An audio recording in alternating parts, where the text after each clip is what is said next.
Bismillahirrahmanirrahim. Assalamualaikum warahmatullahi wabarakatuh. Alhamdulillahirrahmanirrahim. Wa bihi nasta'in ala umuri dunya waddin. Wassalatu wassalamu ala asyrofil anbiya'i wal mursalin wa ala alihi washabbihi ajma'in amma ba'du. Pada kesempatan kali ini kita akan masuk dalam sesi perkuliahan yang kesekian kalinya. Hari ini saya akan menjelaskan mengenai manuskrip Al-Quran sebagai objek penelitian. Pada sesi minggu yang lalu saya sudah menjelaskan beberapa hal mengenai apa itu manuskrip, kemudian bagaimana sejarah manuskrip Al-Quran. Hari ini kita akan membahas mengenai manuskrip Al-Quran sebagai objek penelitian. Saya akan memulai dengan manuskrip sebagai ilmu pengetahuan. Sebelum masuk pada manuskrip sebagai sumber pengetahuan, saya ingin mengutip pendapat dari Dahan yang menyebutkan bahwa terdapat beberapa proses pembentukan manuskrip. Yang pertama, manuskrip berasal dari kisah yang diturunkan secara turun-temurun secara lisan yang kemudian diproduksi dalam bentuk tulisan. Proses produksinya pun akan beragam disesuaikan dengan tokoh yang menyalin cerita tersebut. Kemudian yang kedua, teks tertulis yang membuka kemungkinan untuk diproduksi ulang dalam proses produksi tersebut memungkinkan terjadi penambahan yang disebabkan oleh hasil interpretasi yang menyalin, sehingga teks asli sudah mulai tercampur dengan teks-teks tambahan lainnya. Kemudian yang ketiga, teks tertulis yang tidak memungkinkan bagi penyalin teks tersebut selanjutnya untuk menambahkan narasi lain yang disebabkan penggunaan narasi yang ketat dan bahasa yang telah baku. Jadi beberapa kemungkinan itu menjadikan segala bentuk manuskrip itu layak untuk dijadikan objek penelitian karena memungkinkan adanya distorsi, beberapa penambahan yang mungkin masuk dalam proses penyalinan tersebut. Gitu. Hal yang sama juga dilakukan dalam proses penyalinan Al-Quran. Nanti saya akan jelaskan di slide berikutnya.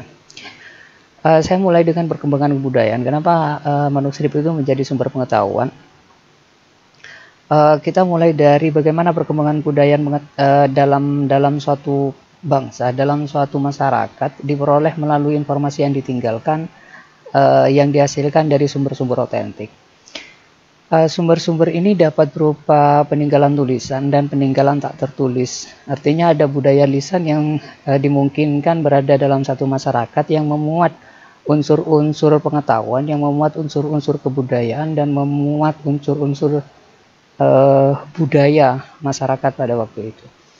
Kecenderungan penelitian terhadap sumber tertulis lebih memudahkan banyak kalangan untuk mengetahui struktur pemikiran dan budaya yang dimiliki oleh masyarakat dalam rentang waktu tertentu. Hal demikian disebabkan karena penelitian atas sumber tak tertulis membutuhkan perangkat dan teknologi yang lebih banyak dibandingkan mengetahuinya dari sumber-sumber tertulis. Apa yang terdapat dalam masyarakat, kemudian cerita-cerita rakyat atau yang lainnya akan lebih sulit untuk diproduksi secara ulang jika kebudayaan tersebut masih dalam bentuk kebudayaan lisan. Warisan peninggalan dan kebudayaan masa lalu yang berbentuk tulisan dalam kajian ini kita sebut dengan manuskrip. Berdasarkan pada proses produksinya, manuskrip dapat bersumber dari tradisi lisan yang berkembang dan diyakini oleh beberapa kalangan sebagai cermin budaya dan keyakinan tertentu. Bahkan dalam beberapa daerah, teks lisan yang ditransmisikan dari generasi ke generasi memuat satu aturan khusus yang disebut dengan hukum adat. Teks lisan ini juga terkadang dimanifestasikan dalam bentuk tulisan, sehingga muatan yang terkandung di dalamnya berfungsi untuk menjelaskan perangkat hukum dan yang diyakini dan mengatur satu komunitas tertentu di masa lalu. Kemudian proses penyalinan dari teks-teks lisan itu memiliki batasan.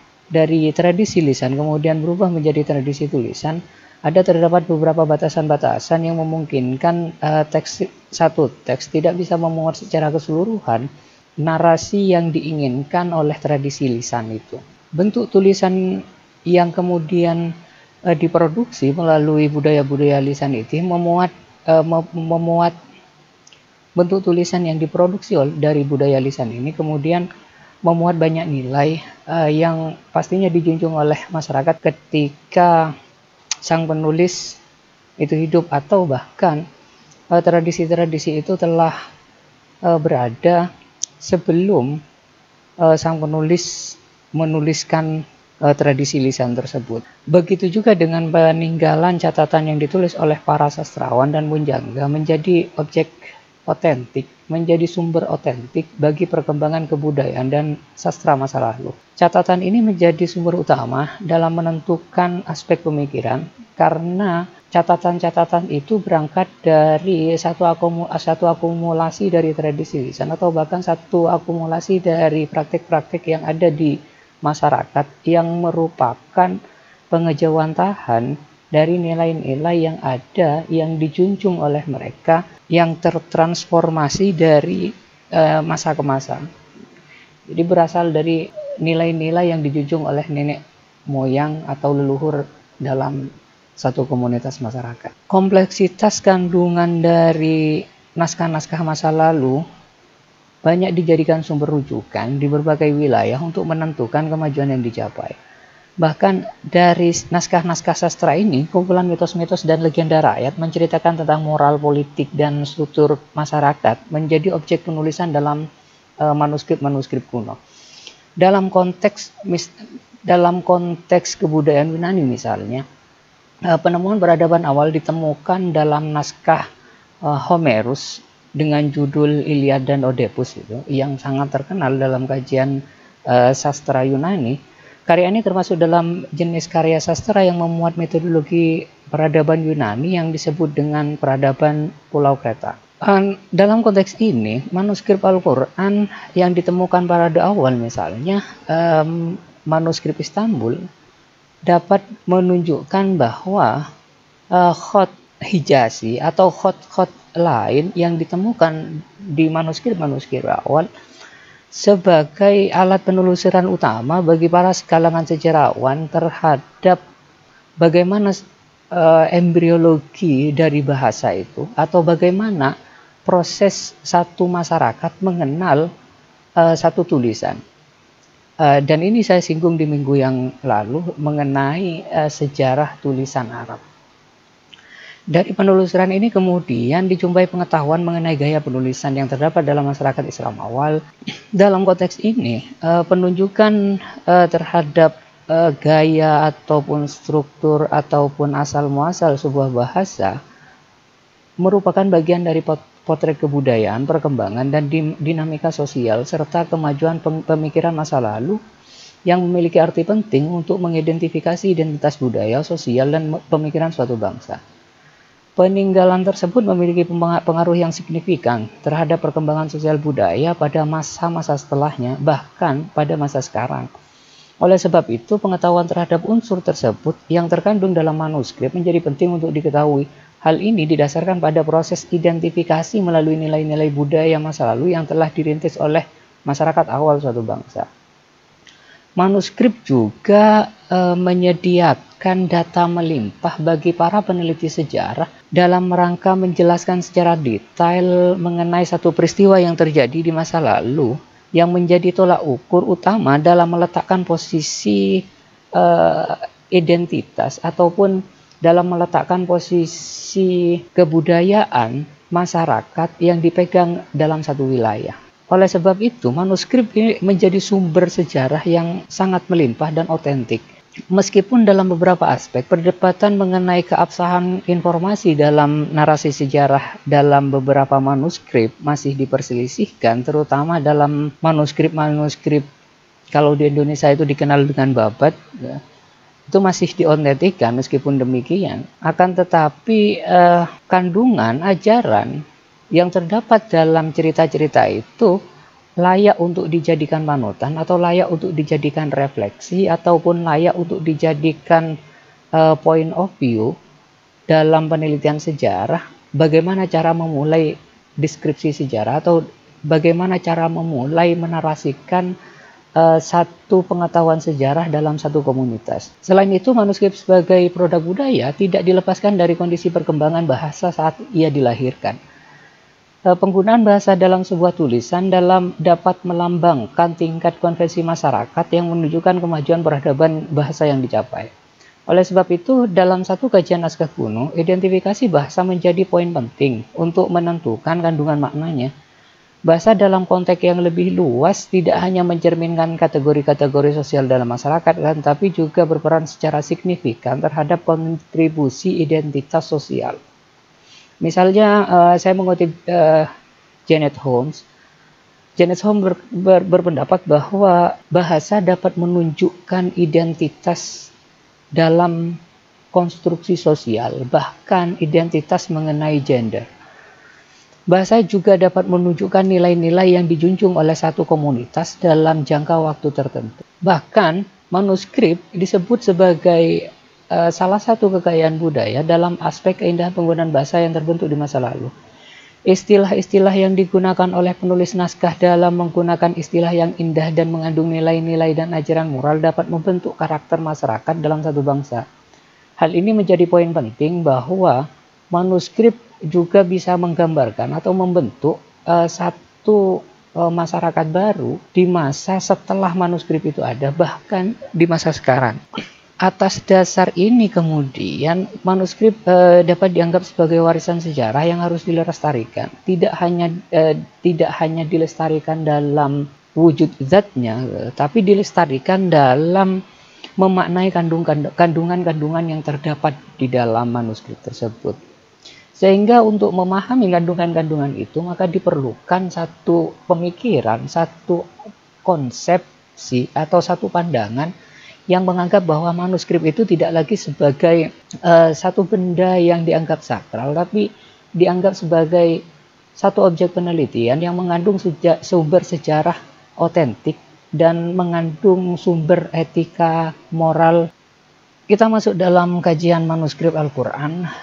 Saya sebut dengan ragam variasi. Kenapa? Karena asumsi dasar yang biasa digunakan oleh banyak kalangan bahwa Al-Quran sebagai kalamullah yang terjaga, karena dalam Al-Quran sudah dinaskan bahwa Al-Quran itu terjaga dari awal penurunan sampai akhir kehidupan, berpandangan bahwa dalam proses itu tidak dibutuhkan lagi penelitian terhadap penelitian terhadap Al-Quran.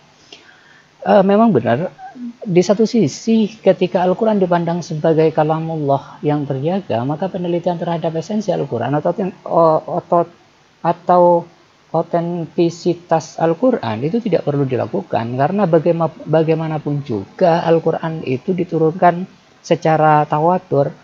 Jadi tidak ada kesempatan bagi periwayat yang meriwayatkan Al-Quran untuk berbohong. Maka untuk meneliti otentisitasnya itu tidak diperlukan lagi.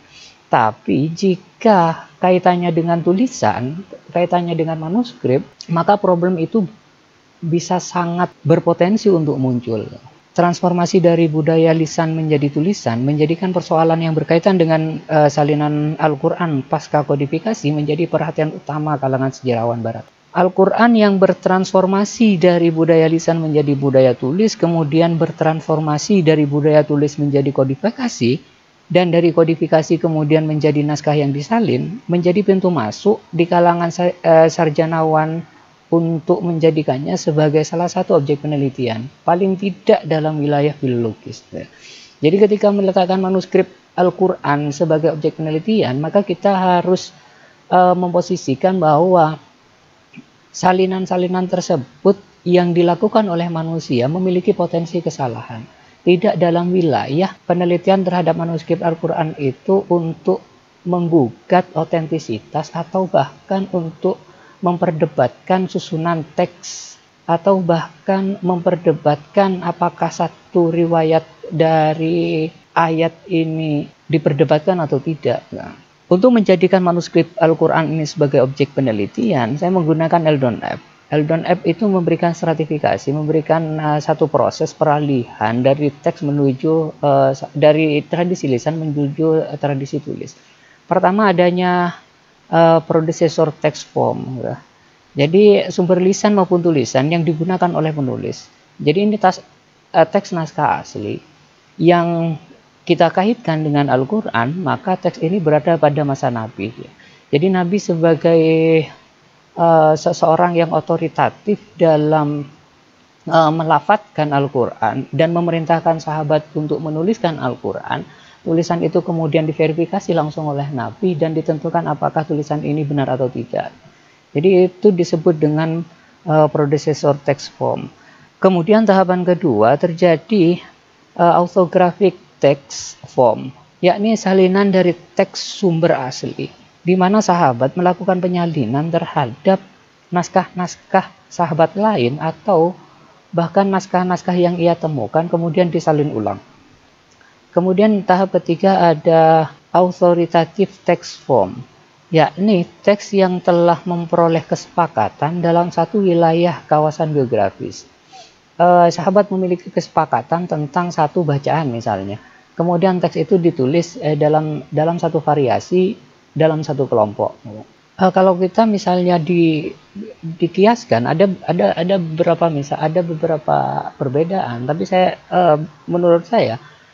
tapi menurut saya authoritative text form itu terjadi ketika para sahabat memiliki mushaf sendiri, misalnya mushaf Ibnu Mas'ud, kemudian mushafnya Ali, kemudian mushafnya Ibnu Abbas dan mushaf lainnya.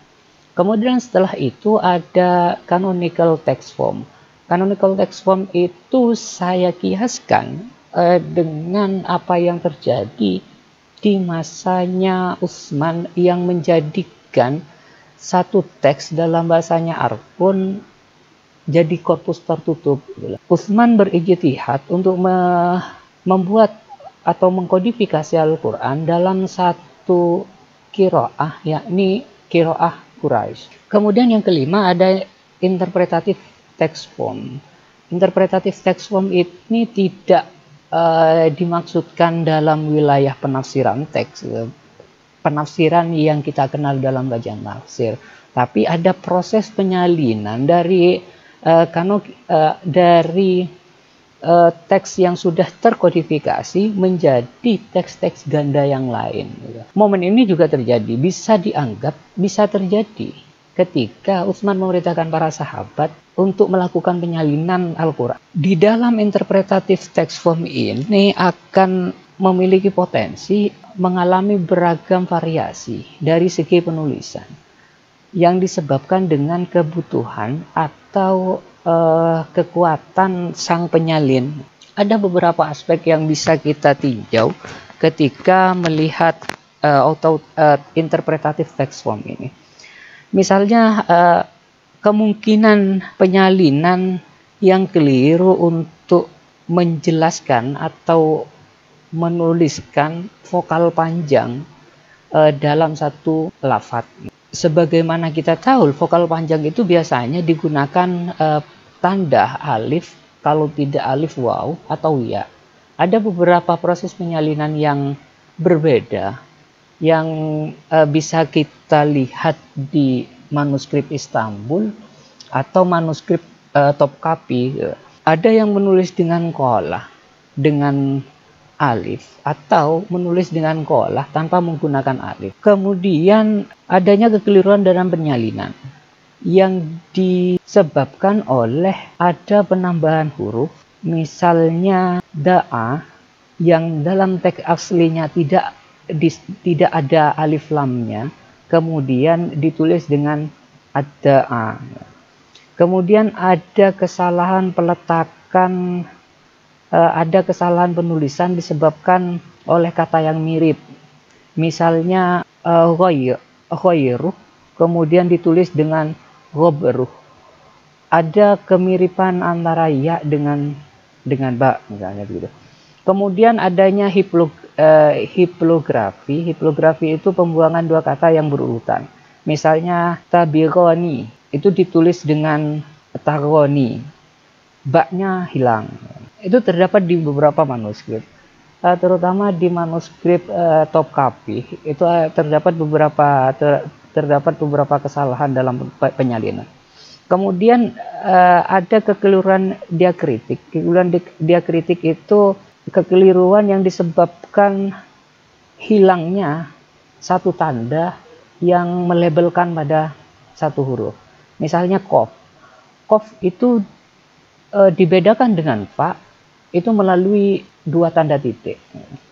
Tapi ketika proses penyalinan, titik yang kita misalnya mau menulis kof, kemudian titiknya kurang satu, maka kita akan baca fa, dan itu mempengaruhi makna.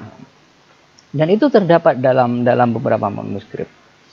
Selain itu, yang mempengaruhi proses kesalahan dalam interpretatif teks form itu varian Rossum. Kita banyak mengenal varian Rossum, misalnya Usmali atau Upi gitu, dan Rossum yang lain. Setiap penyalinan dengan Rossum yang berbeda akan mempengaruhi gaya, dan bisa jadi nantinya akan memberikan kesalahan dalam proses penyalinan tersebut. Kemudian selanjutnya kita akan merefleksikan terkait dengan penelitian manuskrip Nusantara sebagai objek penelitian. Ini sebagai penopang teman-teman untuk melakukan penelitian nantinya yang terfokus di manuskrip Al-Quran di Nusantara. Teks pada dasarnya merupakan rangkaian kata-kata yang mengandung banyak makna, akan tetapi teks yang terhimpun dalam catatan-catatan kuno atau manuskrip hanya akan menjadi benda mati. Ini beberapa kali saya singgung. Jika ia hanya disimpan dan menjadi barang koleksi, keluasan dan kedalaman informasi yang terkandung di dalamnya akan mati bersama dengan kematian teks tersebut. Sumber-sumber otentik yang dapat menjadi struktur dasar dari pengetahuan sejarah akan tergeletak sia-sia. Pada satu titik, akibat yang akan dimunculkan dari pembiaran ini akan berdampak pada mistaken identity. Jadi ada kesalahan memberikan identitas yang menimpa kita. Jadi ketika kesalahan identitas itu menimpa kita, maka untuk memproses identifikasi kembali itu akan jadi sangat ambigu. Saya ambil contoh misalnya keislaman kita, ketika kita memaknai keislaman kita tidak melalui identitas itu, maka akan berpotensi berbenturan dengan kebudayaan kita atau berbenturan dengan teks dasar keislaman itu sendiri. Kompleksitas kandungan yang dimiliki oleh segala macam manuskrip memberikan kesempatan bagi kalangan peneliti untuk lebih fleksibel dan dalam mendekati manuskrip. Hal yang penting untuk dilakukan adalah membangun kesadaran kembali atas urgensi manuskrip dalam menyusun kembali atau bahkan menemukan pengetahuan baru dalam teks-teks yang dikandung di dalam manuskrip. Kesadaran atas posisi penting manuskrip justru dimunculkan pertama kali oleh para pengkaji naskah barat melalui para pedagang yang datang ke Indonesia. Dalam catatan Baroh Barit misalnya, kajian terhadap naskah Nusantara dilakukan pertama kali oleh Edward Peacock atau William Laud. Ketertarikan atas manuskrip Nusantara yang diminati oleh bangsa Eropa dimulai dengan diterbitnya bukunya Frederick de Houtman yang mengkaji naskah-naskah Nusantara. Pengkajian atas manuskrip sebagai objek penelitian baru muncul setelah adanya utusan dari Belanda datang ke Indonesia, yang utusan ini memang diperintahkan untuk mempelajari naskah Bible, diutus ke Indonesia yang dibekali dengan pengetahuan mengenai filologi. Kajian mengenai naskah Nusantara pada awalnya diarahkan pada kajian bahasa untuk mendukung proses penerjemahan Bible. Pada masa selanjutnya, beberapa anggota dari utusan Belanda ini mulai melakukan penelitian karena mereka tertarik terhadap kandungan manuskrip Nusantara, sehingga kajian atas manuskrip diarahkan pada penerjemahan dan penyalinan naskah agar dapat diakses lebih luas. Selain para peneliti Belanda, para pengkaji naskah Nusantara dilakukan oleh para peneliti Inggris dan Jerman. Misalnya John Leyden, kemudian Logan, kemudian Marsden, kemudian Raffles misalnya, dan beberapa peneliti lain. Proses pengkajian atas naskah Nusantara yang dilakukan oleh para peneliti Belanda atau para peneliti dari Inggris dan Jerman menempuh proses yang bertahap. Dalam kasus ini saya mengutip penjelasan Barit. Dia menjelaskan bahwa proses awal dimulai dari penyuntingan huruf Jawa, Pegon, dan Melayu. Proses selanjutnya kemudian beralih ke proses penerjemahan manuskrip dalam bahasa Latin yang kemudian dilanjutkan dengan penambahan terjemah dalam bahasa Belanda. Perkembangan kajian filologi yang sudah mulai mapan mempengaruhi cara pengkajian atas manuskrip dengan menerapkan kritik teks. Pada masa selanjutnya, manuskrip mengalami proses penyempurnaan dari naskah-naskah yang telah diterbitkan sebelumnya. Kemudian selanjutnya perkembangan penelitian manuskrip masuk dalam wilayah keagamaan dimulai pada abad ke-20. Kajian ini kemudian dilanjutkan oleh Nuqib Al-Aqtas yang memberikan perhatian terhadap dimensi mistik yang terkandung dalam manuskrip peninggalan Hamzah Al-Fansuri. Kajian lain juga dilakukan oleh A.H. Jones misalnya, kemudian Piaget misalnya, dan beberapa kalangan lain yang tertarik dengan literatur Jawa. Dengan adanya pengkajian naskah tersebut membuka peluang untuk menguraikan bidang keilmuan lain yang telah berkembang sejak masa awal kesejarahan Indonesia yang tersimpan dalam manuskrip-manuskrip tersebut. Eksistensi manuskrip sebagai objek penelitian pada dasarnya telah dilakukan sejak lama, yakni sejak dunia barat masuk ke Indonesia. Meskipun orientasi mereka tidak sepenuhnya untuk mengungkapkan kekayaan literatur di Indonesia, akan tetapi dalam sisi yang lain, mereka memiliki peran yang signifikan untuk memulai kajian atas manuskrip yang telah lama ditinggalkan oleh masyarakat kita.